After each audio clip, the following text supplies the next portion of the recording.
Hello my friends and dear students, मैं सैयद साद आप सबको वेलकम करता हूं on my YouTube channel Rosh study. तो देखिए, हम डिस्कस कर रहे हैं क्लासिफिकेशन ऑफ इंडस्ट्रीज, जहां पर हम क्लासिफिकेशन ऑफ मैन्युफैक्चरिंग इंडस्ट्रीज को डिस्कस कर रहे हैं।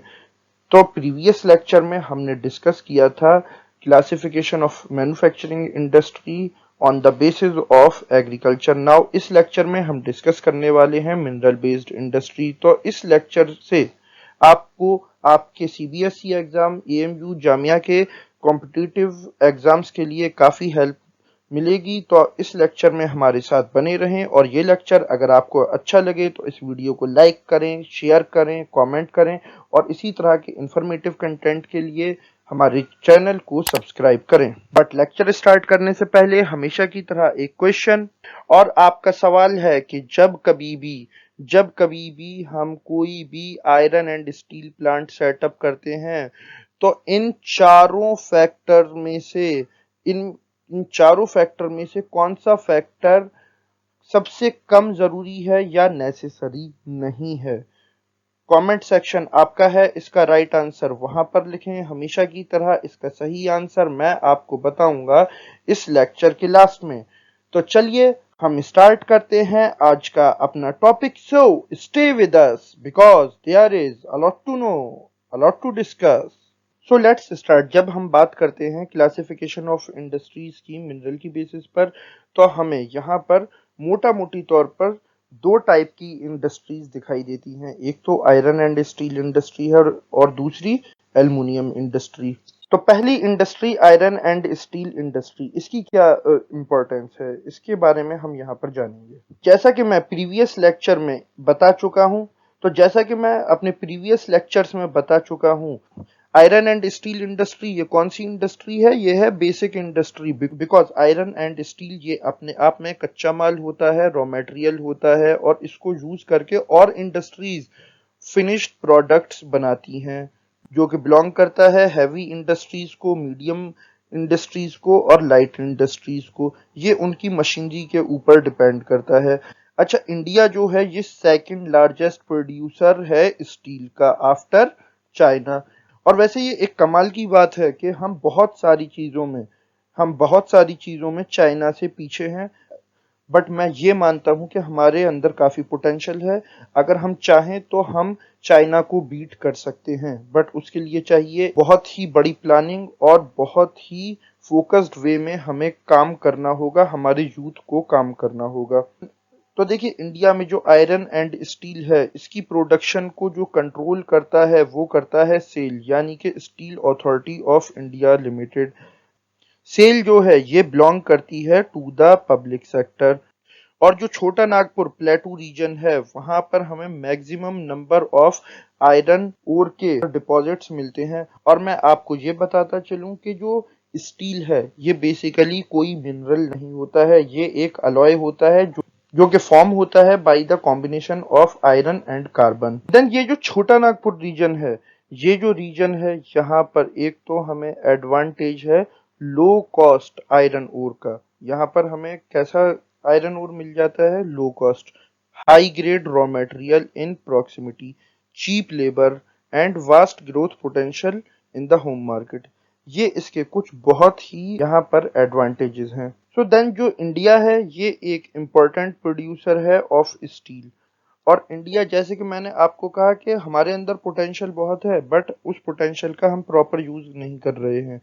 तो अभी भी हम अपने फुल पोटेंशियल पर ये प्रोडक्शन नहीं कर रहे हैं। और ये किस वजह से नहीं कर पा रहे हैं हम? क्योंकि high cost and limited availability of cooking coal, ठीक है, lower productivity of labour, irregular supply of energy, poor infrastructure. ये जो फैक्टर्स हैं, इनकी वजह से हमें स्टील को अपनी डोमेस्टिक नीड्स को सेटिस्फाई करने के लिए स्टील को इंपोर्ट करना पड़ता है। तो भैया मैं सबसे यही कहूंगा कि कुछ काम धाम करो, कुछ अच्छा सोचो, और जो हमारे यहाँ की इंडस्ट्रीज हैं उनको आप अच्छे से अच्छा वर्क करने पे, उनको पूरे पोटेंशियल पे यूज करें, ताकि वो अच्छा परफॉर्म कर सकें। और जो हमारी नीड्स हैं उनको हम अपने कंट्री के ही अंदर जो हमारे पास रिसोर्सेज हैं उनको यूज करके ही पूरा कर लें, हमें कहीं बाहर से स्टील या कुछ भी खरीदने की जरूरत ना पड़े। अच्छा, इस इंडस्ट्री को बूस्ट करने के लिए लिबरलाइजेशन पॉलिसी और एफडीआई यानी कि फॉरेन डायरेक्ट इन्वेस्टमेंट पॉलिसी को भी अडॉप्ट किया गया, जहां पर के एंटरप्रेन्योर्स जो कि बेसिकली अपनी प्राइवेट कंपनीज चला रहे हैं, उन्होंने इस सेक्टर को बूस्ट करने के लिए काफी ज्यादा कोशिशें की हैं, काफी ज्यादा एफर्ट्स की हैं। फिर जो नेक्स्ट और इम्पोर्टेंट इंडस्ट्री है ये है एल्युमिनियम इंडस्ट्री। तो देखो, पहले तो हम बात करें एल्युमिनियम की, तो जो एल्युमिनियम होता है ये वेट में लाइट होता है और रेजिस्टेंट टू कोरोजन। ये काफी हद तक जो जो जंग है वो इसमें नहीं लगती है। फिर ये एक गुड कंडक्टर है ऑफ हीट एंड इलेक्ट्रिसिटी। इसीलिए जो इलेक्ट्रिकल इंडस्ट्री में वायर्स यूज किए जाते हैं वो एल्युमिनियम के यूज किए जाते हैं। वैसे तो कॉपर के भी यूज किए जाते हैं, बट एल्युमिनियम वायर्स ना ये हमें कम कॉस्टली पड़ते हैं। देन ये मैलिएबल है, यानी कि इसको हम पीट पीट कर इसकी चादर बना सकते हैं। अगर आप एल्युमिनियम का कोई ब्लॉक ले लें और उसको आप खूब प्रेस करें तो आप उसको थिन शीट्स में भी कन्वर्ट कर सकते हैं। सो जो एल्युमिनियम होता है ये मैलिएबल होता है। फिर अगर हम एल्युमिनियम का कोई अलॉय बनाएं किसी और दूसरे मेटल के साथ मिक्स करके, तो ये काफी ज्यादा स्ट्रॉन्ग हो जाता है। और एल्युमिनियम का यूज किया जाता है in the manufacturing of aircraft, utensils, wires और बहुत सारी चीजों में। फिर जो एल्युमिनियम ने एक पॉपुलैरिटी गेन की, ये एक तो सब्स्टिट्यूट के तौर पर मार्केट के अंदर आया। किसके सब्स्टिट्यूट के तौर पर? स्टील, कॉपर, जिंक, लेड वगैरह। और ये उनसे सस्ता भी था, इसीलिए ये ज्यादा पॉपुलर हुआ। तो जो ओर हमें एल्युमिनियम प्रोवाइड करता है उसका नाम है बॉक्साइट, ठीक है। और स्मेल्टर्स जो होते हैं, यानी कि जो एल्युमिनियम को उसके ओर्स में से एक्सट्रैक्ट करने वाले होते हैं, वो यहाँ पर यूज करते हैं बॉक्साइट को एज आ रॉ मटेरियल। और वो इस बल्कि डार्क रेडिश कलर्ड रॉक को ट्रीट करते हैं, बहुत सारे प्रोसेस करते हैं, जहां से कि हम एल्युमिनियम को प्रोड्यूस करते हैं।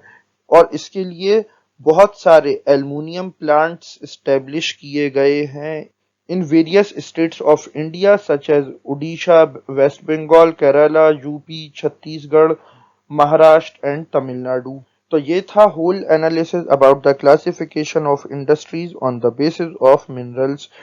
और आपका सवाल था कि इन चारों फैक्टर्स में से जब कभी भी हम किसी भी आयरन एंड स्टील प्लांट को इंस्टॉल करने के लिए लोकेशन चूज करते हैं, तो इन चारों फैक्टर्स में से वो कौन सा फैक्टर है जो सबसे कम इम्पोर्टेंस रखता है, या जो सबसे कम नेसेसरी है, या हम ये कहें कि बिल्कुल नेसेसरी नहीं है। तो इसका राइट आंसर है D, nearness to a water body to discharge waste. इसीलिए आप देखेंगे कि जो एल्युमिनियम प्लांट्स हैं वो आपको न्यू दिल्ली में, वजीराबाद में बहुत सारे प्लांट्स मिल जाएंगे, या यूपी में जहां पर के कोई रिवर, कोई वाटर बॉडी नहीं है। So this is the end of the video. Next lecture में हम डिस्कस करेंगे क्लासिफिकेशन ऑफ इंडस्ट्री, जहां पर के हम केमिकल एंड फर्टिलाइजर जो इंडस्ट्री है वहां पर उसके बारे में एक डिटेल्ड एनालिसिस कंडक्ट करेंगे। अगर उसके बारे में आप जानना चाहते हैं तो इस वीडियो के डिस्क्रिप्शन में दिए गए प्लेलिस्ट के लिंक को फॉलो करें, जहां पर के आप मैन्युफैक्चरिंग इंडस्ट्रीज से रिलेटेड सारे लेक्चर्स को फॉलो कर सकते हैं। So this is the end of the video. अगर ये लेक्चर आपको अच्छा लगा हो तो इस वीडियो को लाइक करें, शेयर करें, कमेंट करें, और इसी तरह के कंटेंट के लिए हमारे यूट्यूब चैनल को सब्सक्राइब करें। So I am Syed Saad signing off. Okay, bye.